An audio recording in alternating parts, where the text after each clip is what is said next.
May kalakihang trail park ito sa aming neighborhood.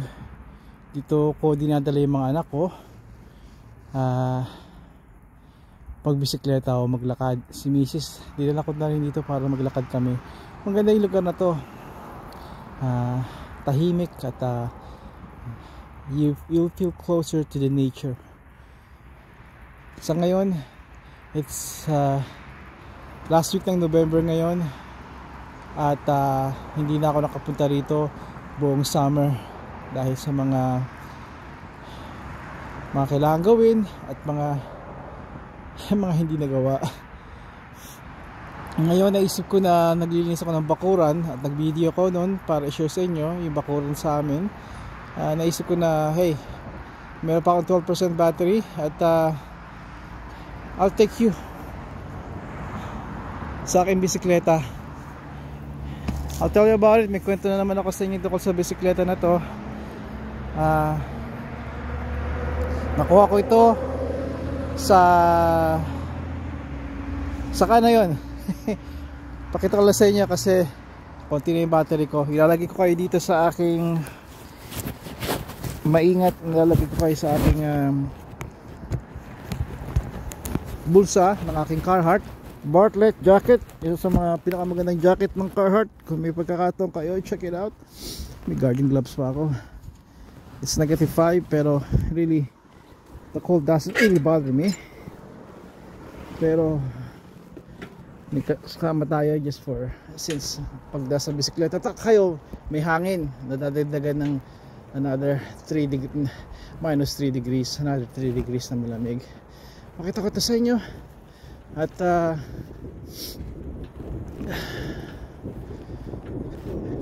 itong ramp na to, dito ko natapon yung kape ko kasi nakalagay sa basket. Biglang umakyat kaya tumalon, kaya nasayang yung kape ko. May school dito.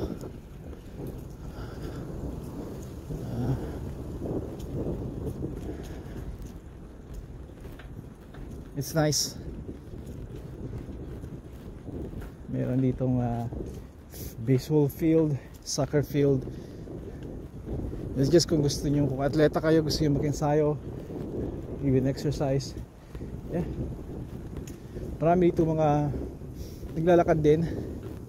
You know, sa mga naglalakad din nyo alam kung anong dahilan ba't naglalakad sila. Dahil ba sa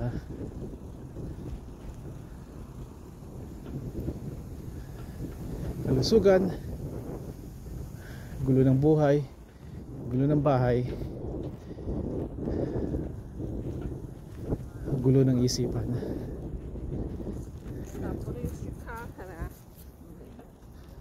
Dahan tayo, may nakita akong aso eh. Pag may nakita kayong aso na nasa leash,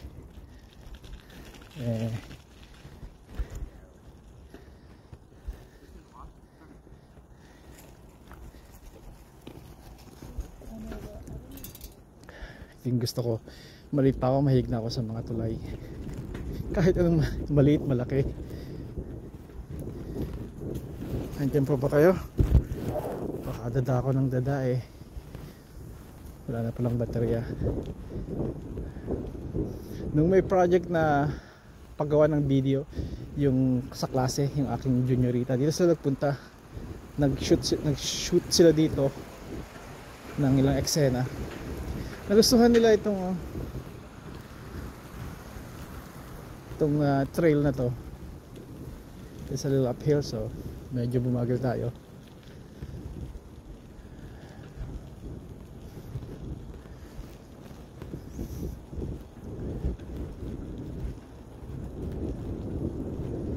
Kapag nandito kayo sa trail at may bisikleta kayo, this is a share road, share pathway.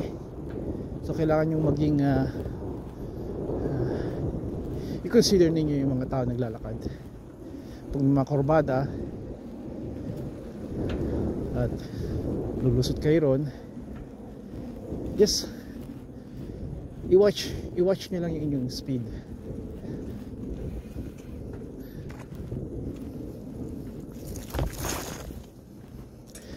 Yep.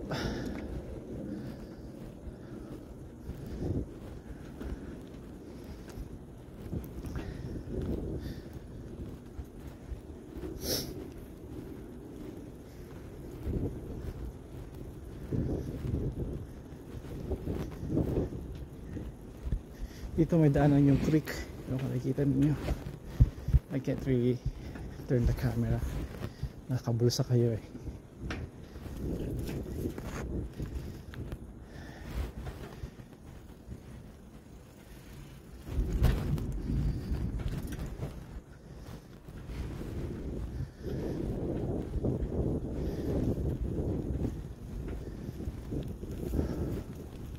Ito yung bike na gusto ko, hindi mga mountain bikes, or I know popular rin ngayon yung scooter, electric bike. Now kung gugustuhin ko, hold on, hello, thank you. Kung gugustuhin ko, magkakaroon ako doon. I don't know, talagang makaluma ako. I'm sure masaya yon.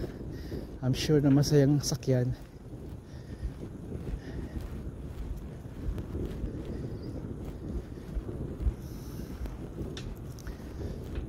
I'm sure na mas masaya ang tingin ng iba, mas masaya yun kaysa sa ganitong bisikleta na pagod ka na magtipa. Nakapagod, pero I think yun ang susi minsan sa pagiging masaya, yung napapagod ka, yung may effort. From time to time I wouldn't mind riding that pero I'll stick with the bicycle. Kaya ba?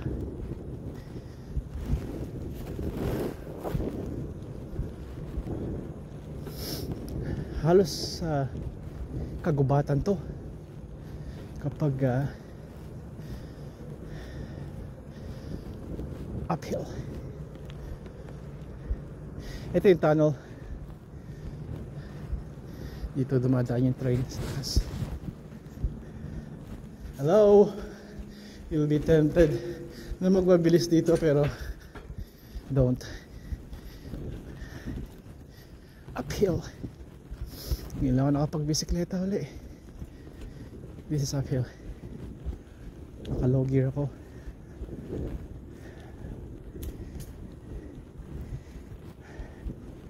Kapag marami itong puno, dahon, napakaganda. Dito tayo.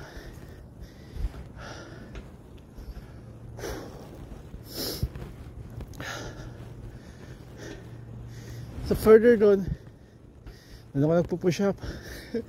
Pinapato ko sa bato, tapos background ko yung swamp, and then I do push up. Hindi ko alam kung in-upload ko yun. Marami ko ng videos.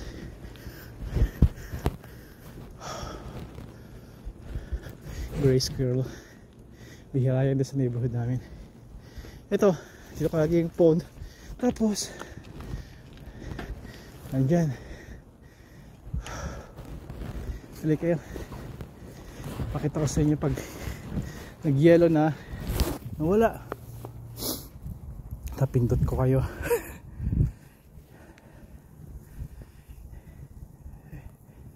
Okay, so yan yung little swamp dito sa trail park. Let me catch my breath. Ako naman kahit napapagod, madali ako makarecover. Like right now, ang susi nun yun, just be active, and yung recovery nyo mabilis. So ito yung walang naliligo dito, walang namamangka,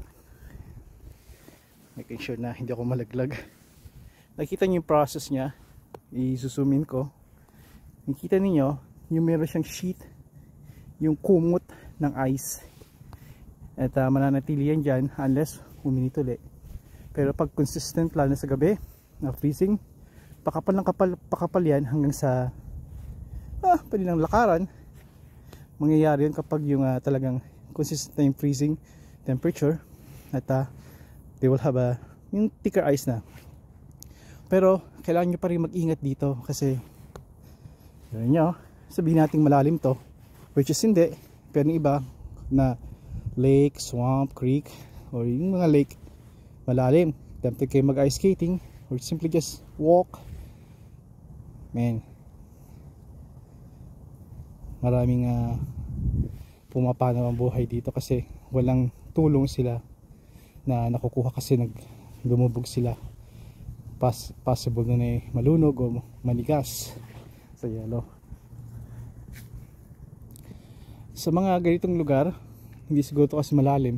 Sa ibang malalalim na lugar, meron silang salbabida naka-attach sa bukana, kabilaan.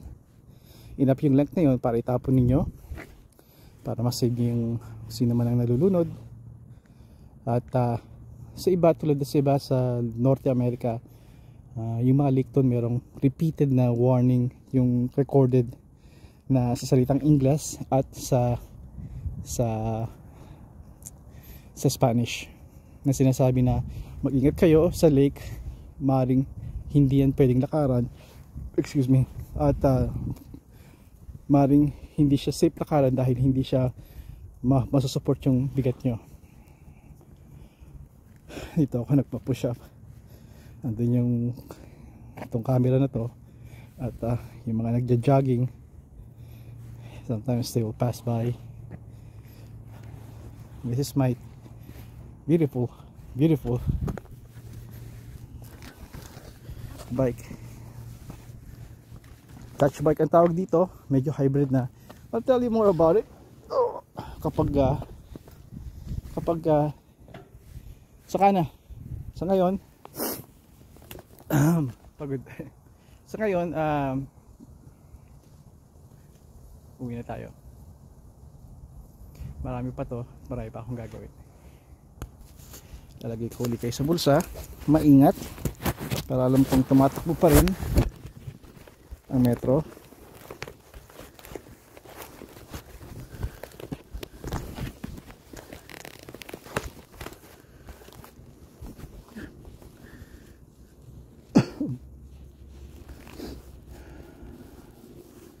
Iba kapag napagod ka sa malamig, yung katawan mo, kaya maraming inatake sa puso. And I'll explain to you ng madali lang, and dadagdagan ko rin sa mga videos ko kapag nagpapala na tayo. Meron pa dito, doon, mga lake dyan.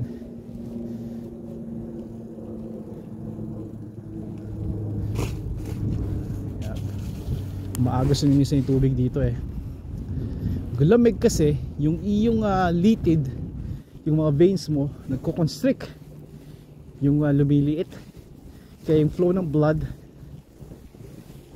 hindi masyadong dumadalo efficiently, diba? Magbablog tayo dyan, upo ko dyan, tapos magbadakdak ako. Si Juniorita dyan ko nakita one time may papasok dyan na she's taking pictures ng mga ducks. Look at that. May mga trail dyan. Yeah. Nasa tayo? So kapag gano'n, pagod ka na, tapos yung panglitid mo constricted, tapos yung pang dali ng dugo mo hindi pa maayos, hindi pa efficient, di ba? Uwi na tayo, babalik tayo dito. Marami pa dyan, pero babalik tayo. Kaya ang mangyayari, yung puso mo twice or 3 times magpapump just to get all the blood flowing, diba?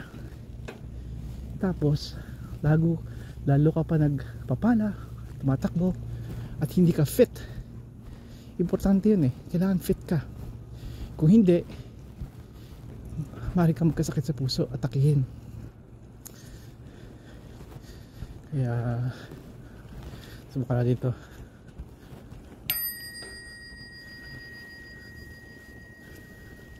Well, mukhang nasa sarili siyang mundo. May headphone. Okay lang sa akin mag headphone ako, hindi pababa. Pero gusto kong able na marinig ko pa rin yung hello. Naalala ko si Gary Valencia, ano yung vlog niya. Umpisa ko ba't nagsimula ako mag vlog, kasi nakita ko siya, nagba-vlog siya, sabi niya, oh, that's nice. Tingnan niyo yung Gary Valenciano. Ando siya, naglakad siya ng I don't know, 7 miles mula bahay nila ng sister niya hanggang doon sa isang mall. One way yon, 7 miles. I think. And you know, that's inspired me, nakatulong yun sa mag-inspired ako na, hey, why can't I do that? Kahit hindi naman ako si Gary V. So sa mga I think he's very humble, si Gary Valenciano, and his music is awesome music. Isa sa mga paborito kong artist sa atin.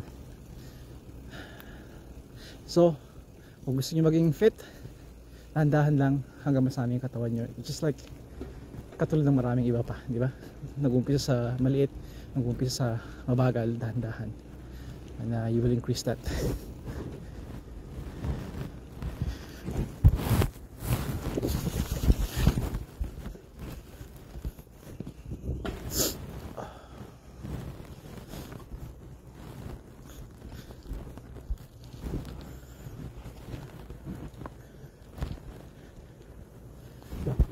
Mababa ng aking battery, blur na to, so hindi ko na makita ang nasa screen ko. Magpapaalam na muna ako sa inyo. Meron pa akong 2% battery. Uwi na ako, tapos i-upload ko na to. At pasensya na kayo, naputol yung aking kwento, pero anong bago, diba? Hanggang sa muli.